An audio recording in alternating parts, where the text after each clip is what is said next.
अस्सलाम वालेकुम, this is Moid Pirzada.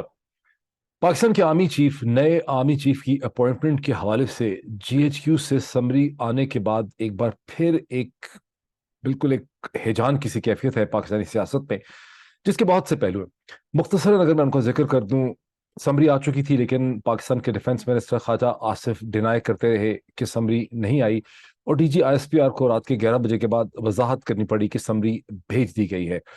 दूसरा पहलू यह है कि पाकिस्तान के former prime minister Imran Khan ने बाकायदा तौर पर एक टेलीविजन प्रोग्राम में एक स्टेटमेंट दे दी है कि वो प्रेसिडेंट पाकिस्तान के साथ इन टच हैं, और आर्मी चीफ के अपॉइंटमेंट के हवाले से दोनों के दरमियान मशवरा होगा और आइन और कानून के तहत इसका फैसला होगा।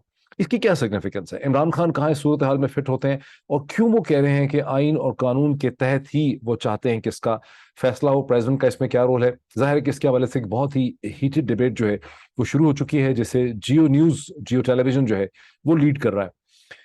जैसे कि आप सुन चुके हैं, और एक बात बहुत रीइंफोर्स हो चुकी है कि इमरान खान और तहरीक इंसाफ बहुत ही शिद्दत के साथ एक बहुत बड़े क्राउड, हजूम और सपोर्टर्स को लेकर रावलपिंडी पहुंच रहे हैं 26 नवंबर को, जहां रावलपिंडी में कहा जाता है कि इसकी तारीख का सबसे बड़ा एक कॉन्ग्रीगेशन होगा। And this is exactly time, ये बिल्कुल सिंक कर रहा है उस टाइम के साथ जबकि नए आर्मी चीफ की अपॉइंटमेंट होनी है। तो यहाँ पर इसकी भी इंपॉर्टेंस है। और मिनिस्ट्री ऑफ इंटीरियर पाकिस्तान के वजारत दाखिला ने लिख कर चारों जो सूबों के चीफ सेक्रेटरी हैं उनको ये वार्न किया है कि 26 नवंबर को जब इमरान खान की कांग्रीगेशन होगी तो यहाँ पर बॉम्ब, एक सीरियस खतरा है बॉम्ब एक्सप्लोजन्स का, इम्प्रोवाइज एक्सप्लोसिव डिवाइसेस का, और टीएलपी और इंतहा पसंद जमातों की तरफ भी इशारा कर दिया है। इसकी सिग्निफिकेंस क्या है? इन तमाम चीज़ों को मिला के मैं बात करना चाहता हूँ, लेकिन इससे पहले मुझे एहसास है कि बहुत से लोग ऐसे हैं जिन्होंने ये क्वेश्चन रेज किया कि चांदनी का क्या हुआ। मेरे जो पिछले वीलॉग में मैंने जिस लड़की चांदनी का जिक्र किया था, चांदनी का यह हुआ कि जब डॉक्टर और चांदनी जो है उनकी शादी नहीं हो सकी, और डॉक्टर चला गया न्यूयॉर्क और चांदनी रह गई लाहौर में, तो चांदनी बहुत देर तक डिप्रेस रही। The dog was also depress. उसके बाद डॉक्टर की तो मुलाकात हो गई न्यूयॉर्क में फिल्म एंड सिनेमा स्टडीज की एक स्टूडेंट के साथ, ऑल अमेरिकन, और कुछ एक टॉरेड लव अफेयर के बाद डॉक and they got married. They had two beautiful sons. I kept on meeting them. They travelled all over the world, more than 100 countries, और and they are still in New York. दूसरी तरफ से जो चांदनी है, उसके कुछ अरसे के बाद उसकी माँ ने, माँ ही मेन रुकावट थी उन दोनों की लव बर्ड्स की मोहब्बत में, और माँ ने अपने ही एक कज़न के साथ, यानी चांदनी के कज़न के साथ उसकी शादी कर दी, जिसको पाकिस्तान की लैंग्वेज में कहते हैं they lived happily ever after. She probably had 3 or 4 children. और बावजूद उसके कि उसने पोस्ट ग्रेजुएशन की थी उन 2 सालों में आफ्टर द डॉग लेफ्ट, लेकिन उसने कोई प्रोफेशनल काम जिंदगी में नहीं किया, वो लाहौर ही में रही। एक इंटरेस्टिंग चीज ये हुई कि जब उसकी मदर का, जो उसकी जिंदगी में एक टायरेंट थी और जिसने उसकी तमाम जिंदगी के डिसीजंस को कंट्रोल किया, जब उसकी मदर की डेथ हो गई, तो चांदनी was able to track the trace the doctor, the doc in New York, and she got in touch and she said, I'm very depressed and I want to talk to you and I want to continue talking to you. और ये सिलसिला थोड़ी देर चला। उसके बाद dock की जो American बीवी थी, उसने कहा कि उसको भी पता चल गया कि ये कोई पुरानी इसकी गर्लफ्रेंड है पाकिस्तान के ज़मानों की जिससे बात कर रहा है। तो उसने कहा ये मैं हूँ, ये मेरा बैग है और ये मेरी एसयूवी और मैं जा रही हूँ। और उसके बाद जाहिर है कि ये फ़ोन की जो मुलाकातें थी, इनकी फ़ोन पे जो बात होनी थी वो ख़त्म हो गई। And perhaps all of this is now behind them, just like Imran Khan had said that it is behind me। और इमरान खान ने जब ये कहा था कि दिस इज बिहाइंड मी, उसका ये मतलब नहीं था कि वो कह रहे हैं कि बैरूनी साजिश या बैरूनी मुदाखलत या इंटरफेरेंस नहीं हुई और साइफर हकीकत नहीं है। ही वाज सेइंग जो कुछ हुआ उसे मैं अब भुला चुका हूँ और मैं उससे आगे एक नया रिलेशनशिप अमेरिका के साथ देखता हूँ। This brings us back to the issue of several points हैं समरी के हवाले से। मेरे पिछले वीलॉग में मैंने ये क्लेम किया था, which has been prove wrong, और क्लेम किया था मैंने मिलिट्री रिलेटेड सोर्सेज से, जिनका ये दावा था कि चूंकि सीनियर जनरल ऑफिसर्स, एक क्लेम के हिसाब से 4 सीनियर जनरल ऑफिसर्स ने और एक वक्त में मुलाकात की थी जनरल बाजवा से, और एक क्लेम के हिसाब से 7 जनरल ऑफिसर्स जो हैं उन्होंने मुख्तलिफ मौके पर मुलाकात की थी जनरल बाजवा से, उनसे ये इम्प्रेस अपॉन करने के लिए कोई ख़ास किस्म की अपॉइंटमेंट ना करें और नए आर्मी चीफ को नॉन कंट्रोवर्शियल होना चाहिए। गालिबन उस बातों में मुबालगा था, लेकिन वो सोर्सेज जो पहले दावा करते थे वो मैंने देखा कि शदीद इज़्तिराब का और डिप्रेशन का शिकार रहे हैं। उनका एनालिसिस ये है कि जिस तरह से समरी 22 को भेज दी गई है, बजाय इसके कि उसको रोका जाता 27 तक, और उसमें बजाय 5 के 6 नाम भेजे गए हैं, इससे एक बार फिर अगर किसी को जरूरत है ये समझने की, अगर किसी को शक था, तो उसे ये पता चल जाना चाहिए कि हाउस ऑफ शरीफ का और शरीफ खानदान का जनरल बाजवा के ऊपर कितना कंट्रोल है और हमेशा से कितना कंट्रोल रहा है। ये सोर्सेज ये भी कहते हैं कि बहुत से लोग जो पीएमएलएन के जब ये कहते हैं कि जनरल बाजवा ही के ज़माने में नवाज शरीफ साहब की प्राइम मिनिस्टरशिप ख़त्म हुई, उनको सज़ा मिली, तो दर हकीकत इस चीज़ को नहीं समझते कि उस स्टेज पे 2017 के जुलाई में और 2018 के उस टाइम पीरियड में एक ओवरऑल माहौल ऐसा था, पीटीआई की वजह से, इमरान खान की वजह से, मीडिया की वजह से, एक ऐसा, और उस वक्त के जो को कमांडर्स थे, टॉप जो जनरल्स थे राइट लेफ्ट में, कि जनरल बाजवा नवाज शरीफ साहब को बेल आउट नहीं कर सके। अदरवाइज जनरल बाजवा को जब नवाज शरीफ ने आर्मी चीफ बनाया था, वो उस वक्त से नवाज शरीफ साहब के साथ कमिटेड थे। उन्होंने हमेशा चाहा कि वो नवाज शरीफ साहब की राइट साइड पे रहें, और जब भी उनको ज़्यादा ताकत मिली, जब बाकी जनरल्स रिटायर हो गए, माहौल बदलने लगा, और ख़ास करके जब इमरान खान साहब ने गलती करके, बहुत बड़ा ब्लंडर था वो इमरान खान की ज़िंदगी का, जनरल बाजवा को उन्होंने एक्सटेंशन दी 2019 में, उसके बाद जनरल बाजवा बहुत ताकतवर हो गए और उन्होंने अपनी तमाम तर ताकत और असर रसूख को इस्तेमाल किया नवाज शरीफ साहब को बेल आउट करने में, उनकी पोजीशन को रेस्टोर करने में, उन्हें पाकिस्तान से बाहर भेज के रिहेबिलिटेट करने में, और उसके बाद उनको दोबारा पार्टी को हुकूमत दिलाने में और इमरान खान की हुकूमत को ख़त्म करने में। अब ये एक ऐसी चीज़ है, क्योंकि अब जनरल बाजवा 29 नवंबर को रिटायर हो रहे हैं, और आप एक्सपेक्ट कर सकते हैं कि उनके रिटायर होने के बाद बहुत ज़्यादा ऐसी चीज़ें सामने आएंगी जो अभी तक जो वेटरन्स ऑफ पाकिस्तान हैं, जो आर्मी ऑफिसर्स हैं, जो सर्विंग आर्मी ऑफिसर्स हैं, वो नहीं बोल रहे, एहतियात करते हैं। बहुत से लोग मीडिया में बहुत कुछ चीज़ों से वाकिफ़ हैं, वो नहीं बोलते। तो आप समझ सकते हैं कि जिस तरह जनरल ज़ियाउल हक के जाने के बाद उनके खिलाफ बहुत चीज़ें पब्लिश हुई, अशर नशात हुई, किताबें छपी, जनरल बाजवा के हवाले से भी बहुत से हकायक जो हैं वो सामने आएंगे, और उनकी पूरी जो पॉलिटिक्स थी, क्यों वो इतने मजबूर थे। क्योंकि एक बहुत बड़ा क्वेश्चन ये होगा कि क्या वजह है कि शरीफ खानदान और नवाज शरीफ का जनरल बाजवा के ऊपर इतना ज्यादा होल्ड था, असर रसूख था, रोब था, वो क्यों जनरल बाजवा को कंट्रोल करते रहे और इस वक्त तक कंट्रोल कर रहे हैं। आखिर उसकी क्या वजूहत थी, और शरीफ खानदान के पास क्या था जनरल बाजवा के खिलाफ या जनरल बाजवा के ऊपर, जिसकी वजह से वो उनको इतना कंट्रोल करते रहे हैं। फिर यह है कि शरीफ खानदान है भी बहुत रूथलेस है। जैसे कि 2-3 दिन पहले आपने देखा कि जो फैक्ट फोकस की स्टोरी है, अहमद नूरानी के अपने रीजंस हो सकते हैं, सही किया उन्होंने जब उनके पास एक सो कॉल्ड करप्शन या एक्सेस प्रॉपर्टीज की डिटेल ये खबर आती है, तो उनको चाहिए था कि छापते। लेकिन जो जिन्होंने लीक की है, इसमें तो कोई शक नहीं है कि लीक करने वाले इन्फ्लुएंसर्स जो हैं उनका ताल्लुक पीएमएलएन से, शरीफ खानदान से है।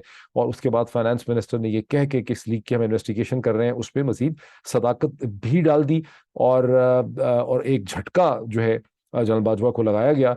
और इसके बारे में भी जो मिलिट्री सोर्सेज हैं वो कहते हैं कि इसने, इस वाक़े ने, जो फैक्ट फोकस का वाक़या है, जिस तरह से जनरल बाजवा को डिफेंसिव पे डाला गया, इससे एक बार फिर यह अंदाजा लगाया जा सकता है कि जनरल्स की मैनिपुलेशन करने में और उन्हें कंट्रोल करने में, उन्हें बांध के रखने में शरीफ खानदान से ज्यादा कोई एक्सपर्ट नहीं है। और इमरान खान और तहरीक इंसाफ वाले जो हैं वो इस हवाले से महज नातजुर्बाकार हैं और अभी बच्चे हैं बिल्कुल। सो अभी हम इसके अगले पॉइंट्स पे आ जाते हैं। थोड़ा सा मैं इसको मजीद एक्सप्लेन कर दूं कि बहरहाल ये समरी आई, 6 लोगों की समरी आ गई।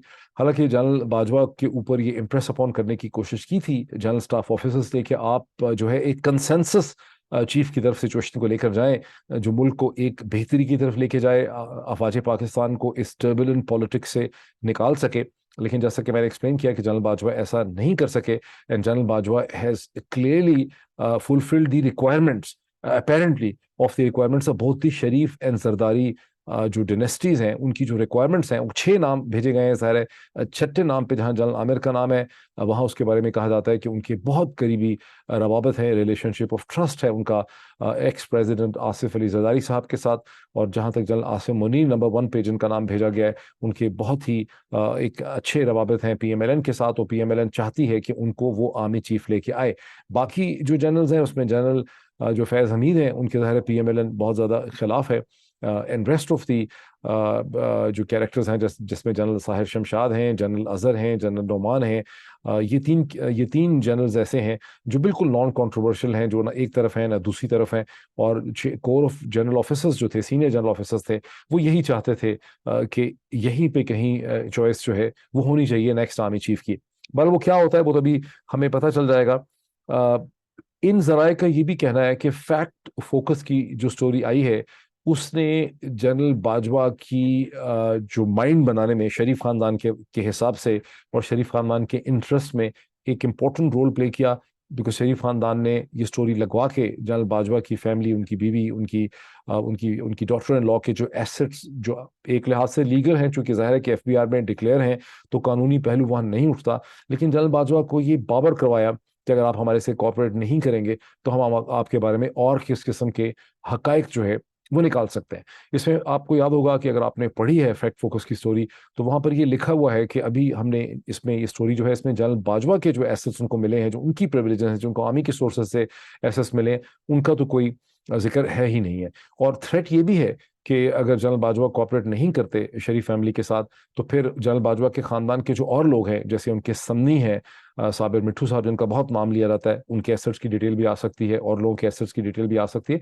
तो आपको क्लियरली नजर आता है कि जहां जनरल बाजवा ने बहुत कुछ किया, अपने आप को खराब किया उन्होंने शरीफ खानदान को फैसिलिटेट करने के लिए, वहां शरीफ खानदान को जब जरूरत पड़ी, तो जब भी जरूरत पड़ी उनको, एक जमाने में 2019 में जब उनको लग रहा था और वो जल्दी में थे, वो जनरल बाजवा से अपनी कंसेशंस निकलवाना चाहते थे, पाकिस्तान से बाहर जाना चाहते थे, तो उस वक्त उन्होंने जनरल बाजवा को बड़ी सख्त जुबान में मुखातब किया। और इस वक्त जब उनसे जनरल बाजवा से अपनी मर्जी की समरी चाहिए थी, तो एक बार फिर उन्होंने जनरल बाजवा को मैनिपुलेट किया।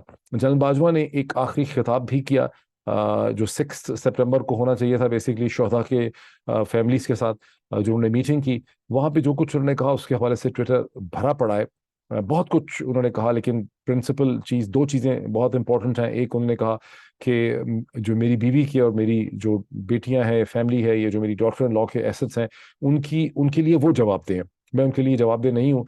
और ये वो सिचुएशन है जिसका ट्विटर के ऊपर बहुत ज्यादा जो है मजाक उड़ाया गया। मैं आपको एक इसमें स्क्रीन शेयर अगर कर सकूं तो मैं आपको एक कमेंट भी दिखाता हूं इसके हवाले से। ये ये है वो ट्वीट जिसको आप देख सकते हैं कि नवाज शरीफ के बयानात याद आ गए, ऊपर लिखा है किसी ने। तो जनरल बाजवा कहते हैं कि मेरी बीवी और बहू के जो असासे हैं, इनके वो खुद जवाबदेह हैं। अ, ये एक पॉइंट ही नहीं है। जनरल बाजवा ने 1971 के हवाले से भी बात की, उसको सियासी करार दिया सारी चीज़ को। और फिर जनरल बाजवा ने इस अपने एड्रेस के अंदर ये भी कहा कि फरवरी 2021 में, जहन में रखिए कि 20 जनवरी 2021 में प्रेसिडेंट बाइडेन ने इक़्तिदार संभाला, वाशिंगटन में नई हुकूमत बनी, और जनरल बाजवा कहते हैं कि 21 फरवरी 2021 लिखा हुआ है प्रॉब्ली जगह जगह पे, कि हम इससे न्यूट्रल हो गए, हमने न्यूट्रल होने का फैसला किया। जाहिर है कि इसको कोई कितना ही मान लेगा।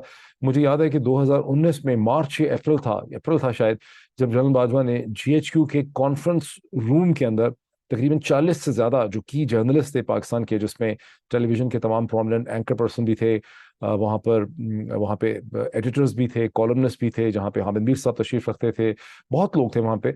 वहाँ पर जनरल बाजवा ने से किसी ने ये सवाल पूछा उनकी एक्सटेंशन का, मुझे याद नहीं किसने पूछा था सवाल। तो जनरल बाजवा ने कहा कि लानत भेजता हूं मैं जो एक्सटेंशन लेगा, मुझे तो पता है कि मैंने 29 नवंबर या 28 नवंबर 2019 को रिटायर होना है।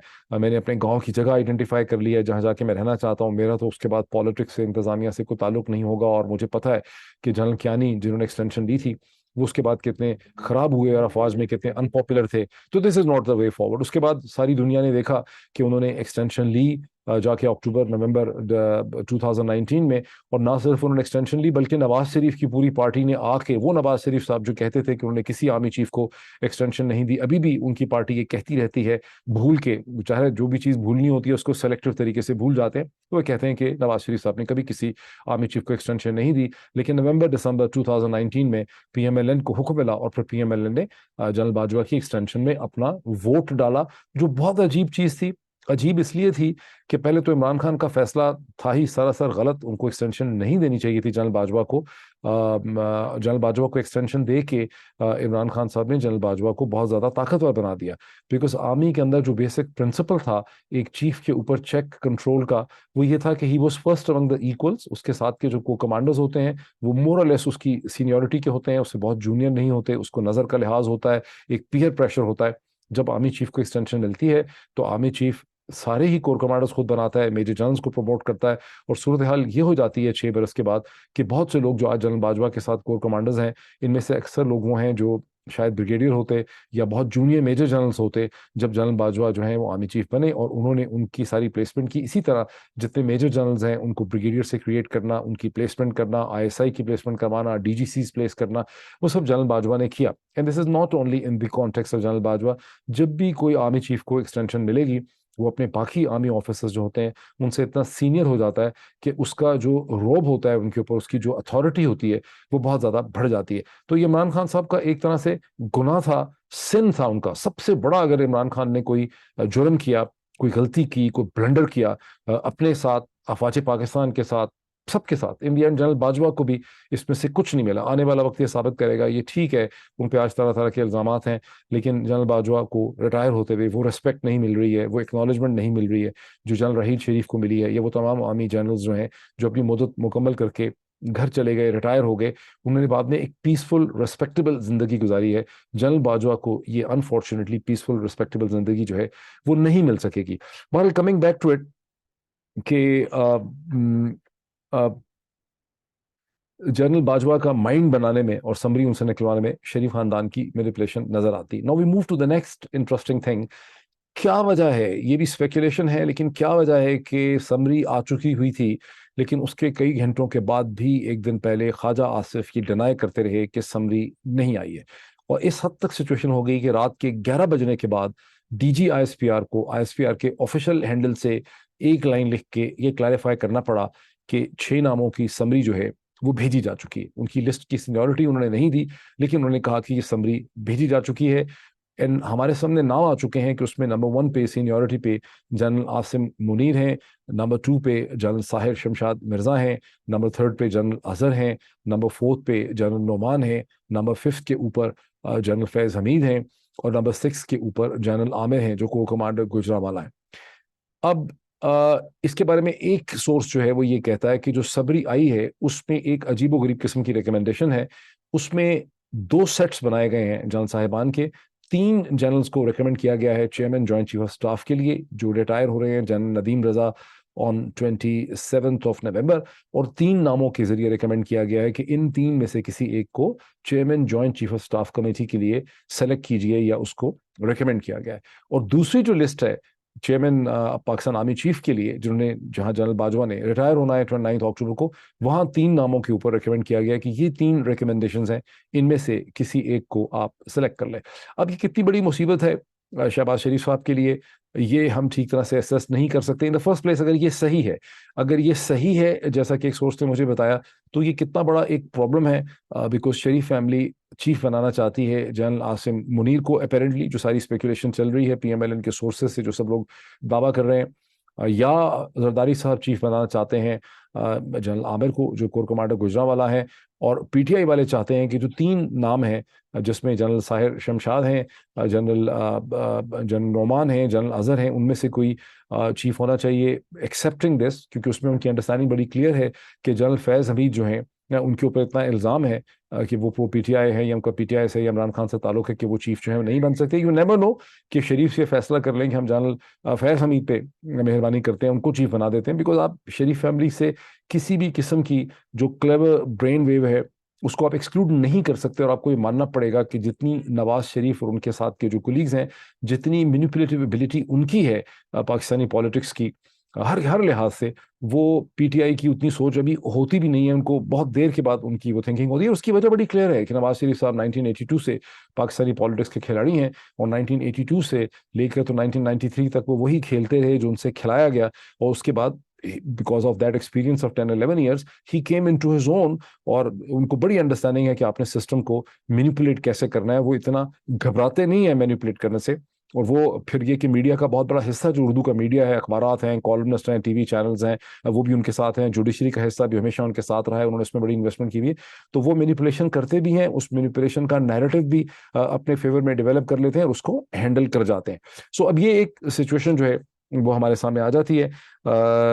अब थर्सडे के दिन जो कल शुरू होगा, और उसके हवाले से मैं एक सेपरेट वीलॉग भी करूंगा इंशाल्लाह।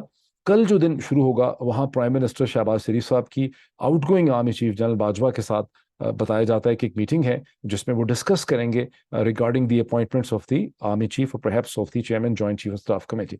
ये याद रखना चाहिए कि जुल्फिकार अली भुट्टो ने 1970s में जब ऑफिस क्रिएट किया chairman joint chief staff committee का, तो मकसद उनका ये था कि उन्होंने एक सुपीरियर ऑफिस जो है वो क्रिएट किया, और वो कुछ देर तक चला भी 1977 तक। लेकिन उसके बाद चूंकि दोबारा मार्शल लग गया जनरल जिया का, तो एक बार फिर बड़ी फौज का जो सरबराह है वो सबसे ज्यादा इंपॉर्टेंट हो गया।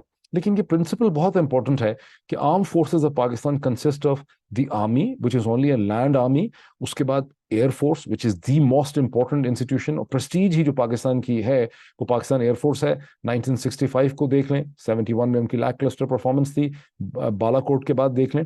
So Air Force is the principal institution which has brought respect and prestige and sense of pride to the state of Pakistan and people of Pakistan. So वो एक equal arm है of the armed forces of Pakistan। इसी तरह Pakistan navy भी है। फिर पाकिस्तान की जो आर्म फोर्सेस का लैंडस्केप और आर्किटेक्चर है उसमें अब बहुत से इंस्टीट्यूशंस एग्जिस्ट करते हैं, जिसमें न्यूक्लियर यानी स्ट्रेटेजिक कमांड है, जो न्यूक्लियर जिसका ताल्लुक है, आईएसपीआर बताते खुद एक इंस्टीट्यूशन है। तो लेकिन सम और दी अदर एक पैथोलॉजी ऐसी डेवलप कर गई है लोगों के जहनों में और उसको मीडिया के जरिए डेवलप कर दिया गया। कुछ हमारे जर्नलिस्ट दोस्त ऐसे हैं जिनके मुंह को लिटरली बवासीर लगी हुई थी, हर वक्त सिपा सलार सिपा सलार सिपा सलार सिपा सलार सिपा सलार सिपा सलार, ये कर करके पाकिस्तानी कौम के साथ, अफवाज पाकिस्तान के साथ, आर्म फोर्सेस ऑफ पाकिस्तान के साथ बहुत ज्यादती की गई कि एक ऑफिस को डिस्प्रोपोर्शनेटली ताकत दे दी गई, प्रेस्टीज दे दी गई। और ये वो एक ऐसी चीज है जिसके हवाले से हम समझते हैं कि आने वाले दिनों के अंदर बड़ी इसमें डीप थिंकिंग होगी, रिफ्लेक्शन होगी। और हल भी यही है कि आर्मी चीफ की जो पोजीशन है उसकी जो एक सुप्रीमेसी बनी हुई है उसको एक सैक्रोसैंक्ट पोजीशन के तौर पे दिखाया गया, एक शख्स को पूरे मुल्क में सबसे ताकतवर बना दिया जाता है। इसमें कमी आनी चाहिए अगर पाकिस्तान को सरवाइव करना है। और कई साल 21st सेंचुरी खत्म होने तक अगर पाकिस्तान को सरवाइव भी करना है और पाकिस्तान को एक प्रोग्रेसिव नेशन बनना है जिसमें पाकिस्तानियों को खाने पीने की चीजें मिल सकें, उनके खाने के लिए खुराक हो, उनके उनके लिए दूध हो, उनके लिए पानी हो, तो ऐसे पाकिस्तान के अंदर आपको बहुत सी जो रिफॉर्म करनी होगी। और उसमें one of the most important reform है कि आर्मी चीफ की जो पोजीशन है उसे आपको देखना पड़ेगा और उसे आपको रिफॉर्म करना पड़ेगा। अब लेट्स कम टू दिस कि इमरान खान साहब ने जो एक तरह से अपेरेंटली इमरान खान साहब के अगर मुखालिफिन को देखें तो एक यबड़ी छोड़ दी है, एक बड़ी गैर कानूनी बात उन्होंने कर दी। एक टेलीविजन चैनल के इंटरव्यू में उन्होंने कहा कि वो सदर पाकिस्तान डॉक्टर आरिफ अलवी के साथ इन टच हैं, वो उनसे कन्फर करेंगे regarding the appointment of the army chief और ये इंश्योर किया जाएगा कि आर्मी चीफ की अपॉइंटमेंट जो है वो as per law and constitution हो। ये चीज कहाँ से आ रही है? ये वो चीज है जिसके ऊपर पीएमएलएन का जो अलाइंड मीडिया है उनको मौत पड़ गई है, उनको बड़ी सख्त तकलीफ हुई है और उन्होंने इस हवाले से एक पूरी डिबेट जो है वो पाकिस्तान में शुरू की हुई है, ट्विटर पे भी, लेकिन टेलीविजन चैनल्स पे की गई एक ऐसी डिबेट है जिससे जियो टेलीविजन, जियो न्यूज जो है वो इस वक्त लीड कर रहा है और जाहिर है वो इस वक्त बहुत ही करीब है शरीफ खानदान के, तो उनको बहुत तकलीफ है। वो कह रहे हैं कि प्रेसिडेंट जो है वो तो बाउंड है कि उसको जो भी एडवाइस प्राइम मिनिस्टर की तरफ से आती है वो प्राइम मिनिस्टर की एडवाइस को उसने मनोमन उस पर अमल करना होता है। और इमरान खान कहाँ फिट होते हैं इस इक्वेशन में? इमरान खान का तो प्रेसिडेंट के साथ कन्फर करने का कोई रोल नहीं बनता।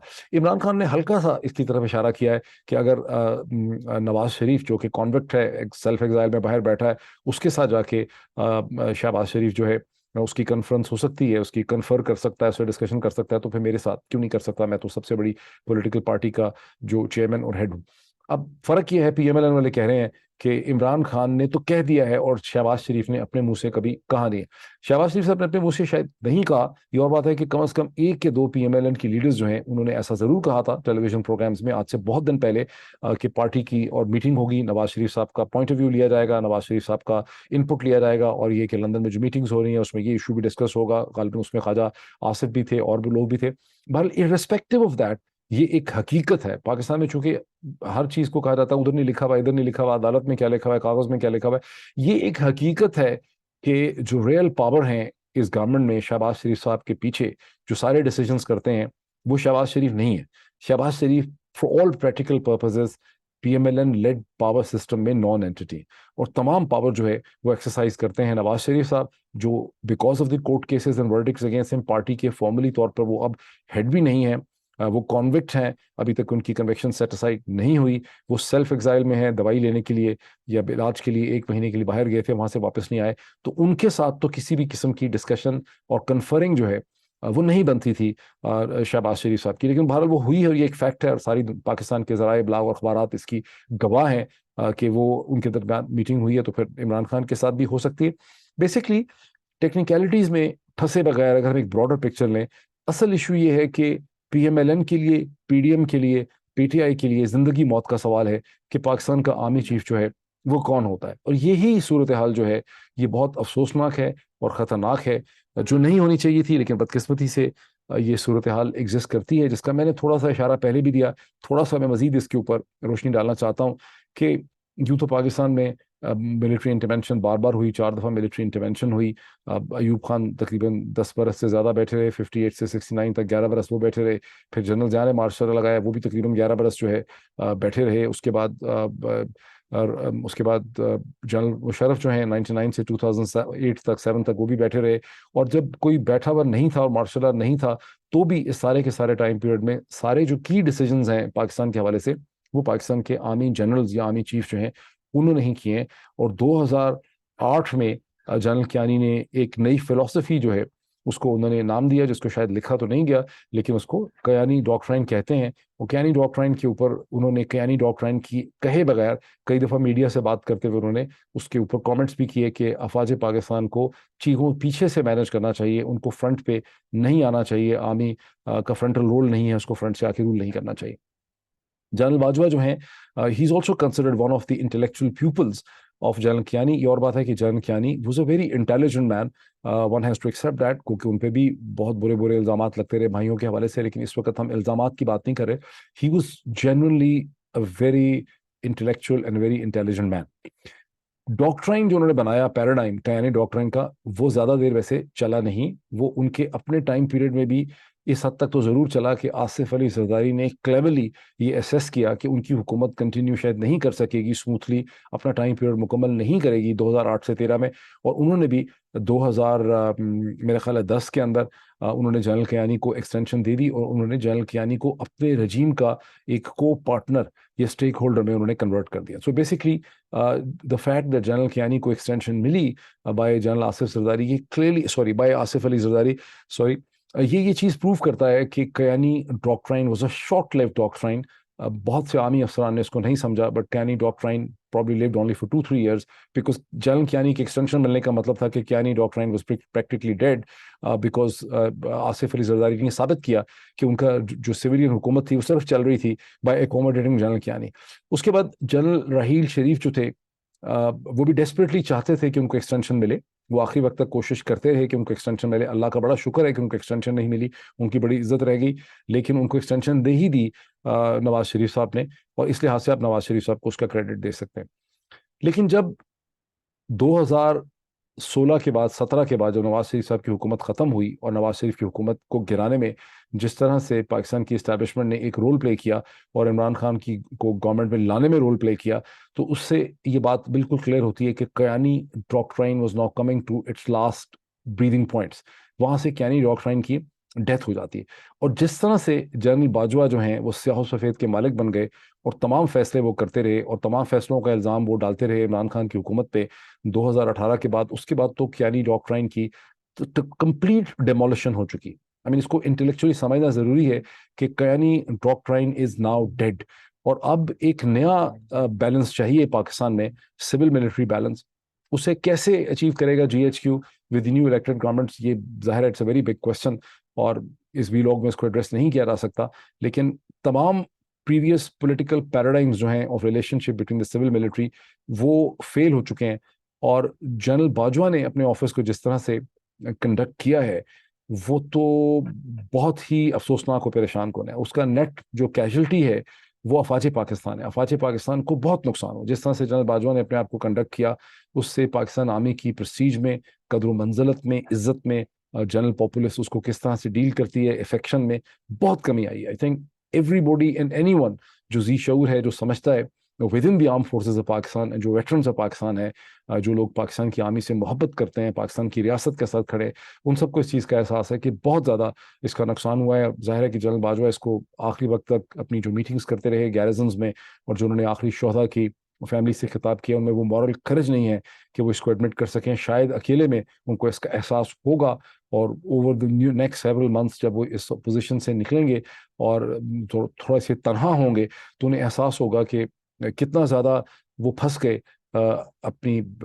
लैक ऑफ अंडरस्टैंडिंग की वजह से इन सारी चीज़ों में। और इन दी एंड उनको सियासतदानों ने किस तरह से उनसे खेला है, कैसे उनको कैसे उन पे इल्ज़ामात भी लगे हैं, और कैसे जैसे शरीफ फैमिली आखिरी वक्त तक उनसे खेल रही है, आखिरी दिनों में भी फैक्ट फोकस की स्टोरी के जरिए उनके साथ जो है वो खेला गया है। तो उनको इसका एहसास जो है वो होगा। अब इस चीज़ पे आते हैं, और इसके ऊपर मजीद हमें डिस्कशन करने की जरूरत है कि intellectually speaking, very politely and respectfully, कि जो ये रियल प्रॉब्लम है कि ये जो इस वक्त दोनों के दोनों धड़े हैं, ये थोड़ा सा इस पर मजीद बात करने की बहुत ज़रूरत है कि ये दोनों के दोनों जो धड़े हैं, यानी इस वक्त जो दो बड़े धड़े हैं, एक तरफ पीडीएम और दूसरी तरफ पीटीआई, इन दोनों को धड़का लगा हुआ है। यानी पीटीआई ने ये बात एब्जॉर्ब कर ली है, पाकिस्तान की मीडिया ने भी बात एब्जॉर्ब कर ली है, कोई माने या ना माने, कि जनरल अपनी मर्जी के जनरल लाना चाह रहे हैं पीडीएम के लीडर्स, और गालिबन आसिम मुनीर साहब को लाना चाह रहे हैं, या जनरल जनरल आमिर को लाना चाह रहे हैं। लेकिन लाना क्यों चाह रहे हैं? देखिए, लाना इसलिए चाह रहे हैं कि हम उनको लाएंगे, वो हमसे इंडेटेड होंगे, कुछ ज़ाहिर अंडरस्टैंडिंग्स भी हो सकती हैं, और उसके नतीजे में हम जो बिखरी हुई पाकिस्तानी पॉलिटिक्स है, जो इस वक्त हमारे खिलाफ पोजीशन है इमरान खान की, उसको हम कंट्रोल कर सकेंगे। इन खदशात का भी इजहार किया जाता है कि बड़ी सख्ती की जाएगी, दोबारा से क्रैकडाउन किया जाएगा, गिरफ्तारियां की जाएंगी, गोली चल सकती है, और बड़ी मारधाड़ की जाएगी, जनरल सिसी मॉडल जो है वो इख्तियार किया जाएगा। ये थिंकिंग नजर आती है पीएमएलएन की। दूसरी तरफ से जाहिर है कि अगर पीएमएलएन का सर्वाइवल ये है कि हम अब सर्वाइव ही नहीं कर सकते अपनी मर्जी का आर्मी चीफ लाए बगैर, तो दूसरी तरफ से भी यही खौफ है कि जब आर्मी चीफ लाया जाएगा तो हमारी पॉलिटिक्स के खिलाफ तोपों के धाने जो है वो खोल दिए जाएंगे। तो वो पूरी कोशिश कर रहे हैं कि हर तरह से वो इस प्रोसेस, ये जो चीज़ है, इसको स्मूथली ना होने दें। मुझे शक ये है कि ये चीज़ अगर हो भी जाएगी तो भी उसके आगे कोई स्मूथनेस नहीं होगी, अनलेस के कोई कंसेंसस डेवलप हो सके किस स्टेज पे। मुझे डिस्टर्बेंस ही डिस्टर्बेंस नजर आती है। ये खैर पता चल जाएगा हमें 27 तारीख और 29 तारीख, अगले 29 नवंबर तक की बात हमें क्लियर होगी कि क्या कोई स्मूथ ट्रांजिशन हो पाई है, क्या सिस्टम में इतनी सैनिटी, इतनी अकल, इतनी दानिश थी कि इस मरहले को हैंडल कर सके। लेकिन मुझे लग वैसे मुश्किल ही रहा है। Let's see what really happens over here.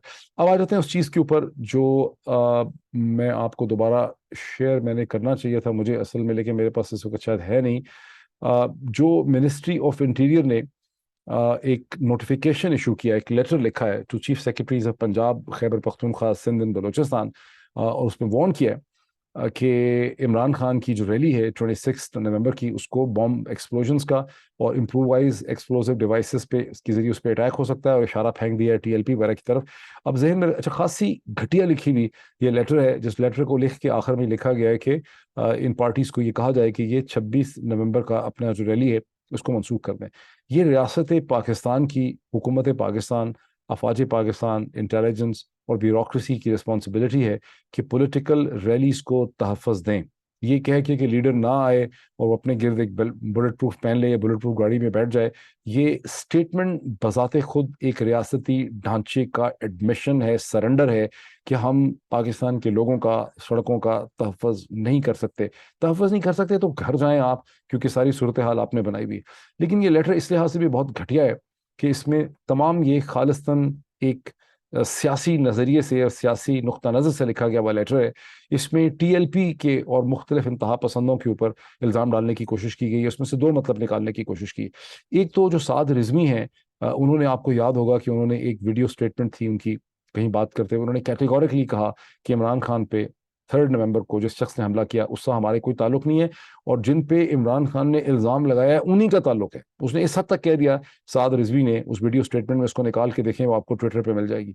दूसरी बात है कि जो लोन अटैकर था, उस पर पता नहीं पुलिस ही उसको साबित करना चाह रही है कि लोन इंतहा पसंद था, वहां तो इन्वेस्टिगेशन की ही नहीं है उस चीज में जिसका कोई अभी फाइनल रिजल्ट आया ही नहीं है। जो पेंडिंग इन्वेस्टिगेशन है उसको मिनिस्ट्री ऑफ इंटीरियर जो है, उसने अपने मिनिस्टर ऑफ इंटीरियर कौन है, राना सनाउल्लाह साहब, तो उसे अपने खत का रेफरेंस बनाया है लोन सिंगल डेस्परेट इंतहा पसंद को। इन अदर वर्ड्स ये है कि ऐसा लग रहा है कि कोई साजिश करने की कोशिश की जा रही है। अल्लाह बचाए पाकिस्तान को, लेकिन पाकिस्तान में क्रिमिनल्स एंड क्रुक्स की हुकूमत है तो कुछ भी हो सकता है। लेकिन अगर ऐसा हुआ और वंस अगेन मेरी तो कम से कम नज़रें जो हैं वो अफवाज पाकिस्तान और पाकिस्तान की इंटेलिजेंस की तरफ होंगी। मैं समझता हूँ कि उनकी जिम्मेदारी है, जैसे कैसे भी हालात हैं, उनकी जिम्मेदारी है कि इस किस्म का कोई हमला जो है पाकिस्तान के लोगों के ऊपर, इमरान खान के ऊपर और जो रैली है उसके ऊपर 26 नवंबर को नहीं होना चाहिए।